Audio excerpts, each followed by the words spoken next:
If she start go buy a jail event, cause that way you get a Can it be more than one king?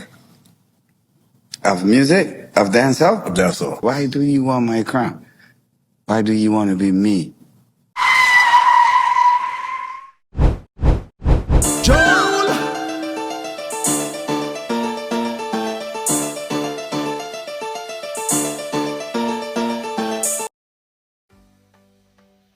All right, Wagwan family, Wagwan chat. I want to say big up to all of the viewers and supporters. So today I want to talk about a topic, a very important topic, all right? So now it's almost 25 years since dancehall and reggae music been under an attack, right? In 1997, the Noise Abatement Act was implemented to control the noise and, the regulations of dancehall and reggae events, right? In around 2005 to 2007, I think it's called the Compassionate Act, forgive me, was also an agreement that dancehall artists had to sign to not really utter certain words or sing about certain content in music. I am not going to say I'm agreeing with it or I'm disagreeing with any of this, but there's music across the globe that has similar lyrical content, including violent lyrics. And I have yet to see that kind of attack basically launched on the freedom of speech of rappers. You see where I'm going? But I have seen time to time where that same attack is launched on all of reggae and dancehall artists, right?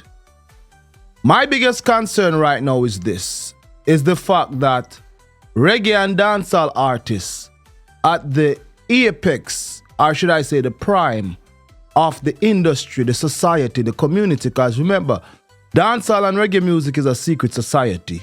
And the reason why I say that is because not everybody is invited everywhere dancehall and reggae is being discussed or basically where the entertainers are.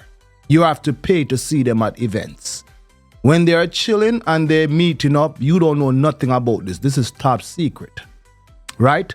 So at the apex of the attack that has been launched at dancehall and reggae music, right?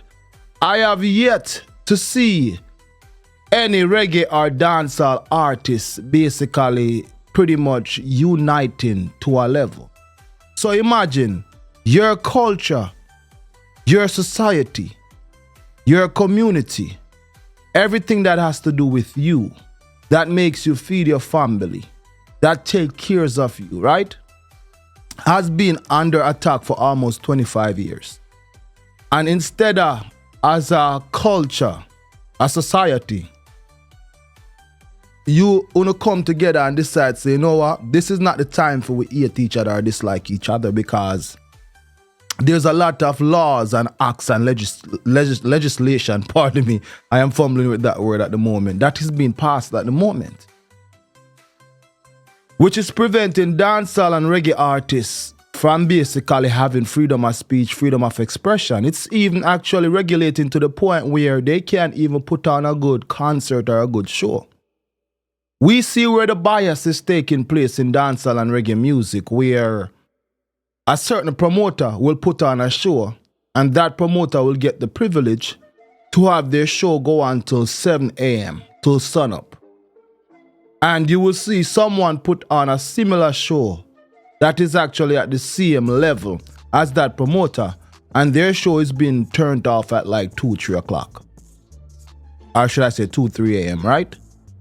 So something is going on why this person is privileged to basically have a concert or a show. That's what we call it in Jamaica. And that concert and show can go until 7 a.m. But if Popcorn put on a show, it have to get shut down by a certain time. I am not saying that there's corruption, because the level of security and the measures that has been taken by some promoters might not be the same as, say, a down sound Sumfest event. That's what I'm saying, because we're not going to sugarcoat it, and go around corners, because everybody invests different into their projects. You know what I'm saying? And one thing I can say, you have promoters that when it comes to putting on a show, they actually put their money where their mouth is. You know what I'm saying? So, with this attack on dancehall and reggae, a lot of the changes that is being made, a lot of dancehall and reggae artists actually find out or found out about these changes, you know what I'm saying, when it actually is in effect, right?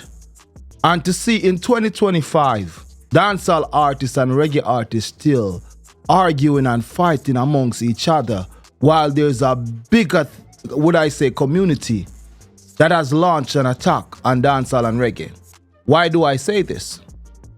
If you look, dancehall and reggae used to be an event that most people travel to the inner city, the ghettos of Jamaica to go enjoy an entertainment that ghetto people created and bring to the forefront that the world love. Now you can barely put on an event in any ghetto without a police officer come and shut it down. Well, you can say there's safety concern because there's a lot of reasons why things happens, why certain force has to be implemented to prevent danger and harm to other citizens, right? So, if the government is stepping up to telling them that we have to actually go to this extreme, not only for safety, but for commerce, because you can't have a show that is going on till 9 o'clock, and then when everybody decides to leave the show, it is causing traffic blocking and preventing commerce from flowing, people from going to work, you know what I'm saying, businesses from preventing business from opening. So I am saying all of this to say it not look good. You see, dancehall artists right now, 2025, don't like each other. This is not the time for you to hate each other, and if you realize dancehall is not the same no more. Nobody no want give you no permit to keep a show.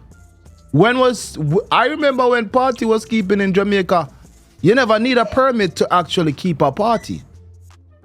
Now you have to have a permit to party in Jamaica. So Jamaica has changed quite drastically. And the people that need change, like the church and the states, they are not playing. And the people that the changes are affecting has been fighting against each other since the Genesis, and is still fighting against each other. And to me, this don't make no sense. I mean, I say this to every dancehall artist because I understand so rich. I know it's not normal no more. You're not hungry, you're not ghetto people no more. So nobody can talk to you.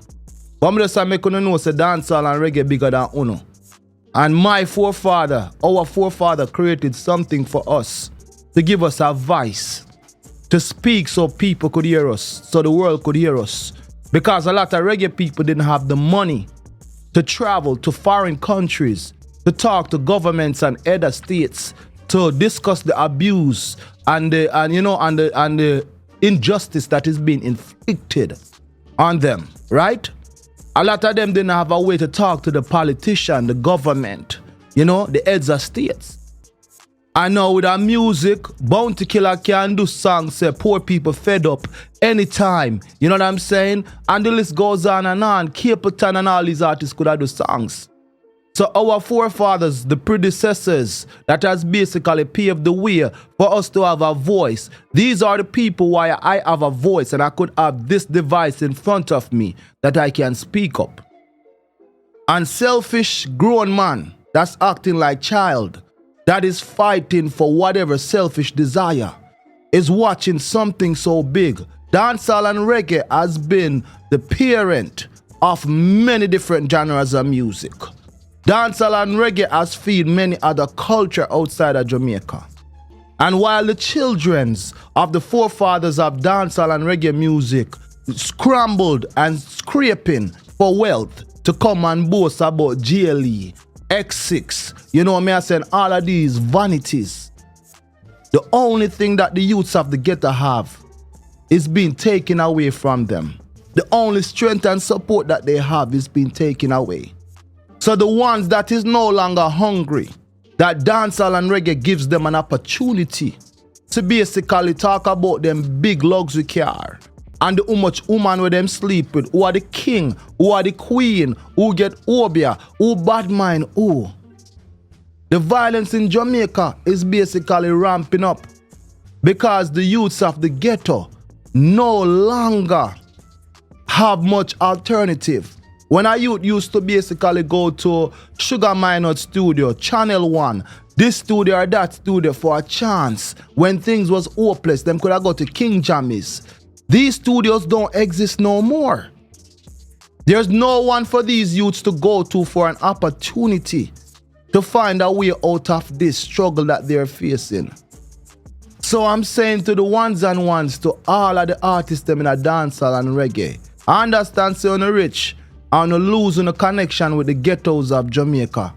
But while you're not destroying yourself, can you please leave what our forefathers has built for us so our children can inherit the same wealth that you guys have inherited?